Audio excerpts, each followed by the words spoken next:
If you've ever made New Year's resolutions and failed to stick with them, you're not alone. You might want to instead consider trying Monday resolutions. Here to explain is Dr. Meredith Maxwell. Good morning, Dr. Maxwell. Okay, so what exactly are Monday resolutions? So it's a little less broad than like a year-long resolution. You get to start over every Monday, basically with your goals, and you can break up a huge goal into smaller, little, tiny mini goals. And if you reach those mini goals, you're more likely to get more mini goals. Sure. So can you give us an example? Sure. So say you want to get to bed earlier. Yeah. Okay.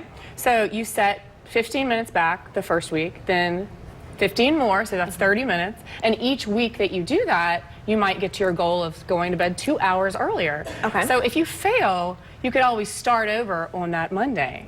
That makes sense. So it's nice. So you just don't kind of throw in the towel, you know, because you messed up once.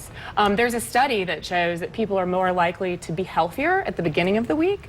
So Google searches Mondays, Tuesdays are more healthy by 30% than the ones Wednesday, Thursday, Friday. Right. So it's kind of nice that the Monday is your start over time. That makes sense. We just ran a story actually a couple of minutes ago about how most resolutions end after 2 weeks into the new year. Oh, so it doesn't matter if it's exercise or alcohol or whatever you're giving up. Most people give up after 2 weeks. Well, and usually it's because they break that resolution and they get dejected. But with the Monday mini resolutions, you can actually start over every single time, so you're more likely to kind of follow through.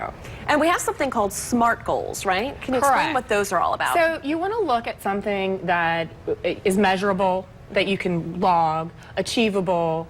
You want to make sure it's relevant to you and that you can track it. So you kind of don't want to do something so broad. You want to get something like go to bed earlier, or let's say eat less sweets, or not just like lose 50 pounds. You want to be like, okay, I want to exercise maybe 2 days a week and cut back by like, 20% instead of no sugar.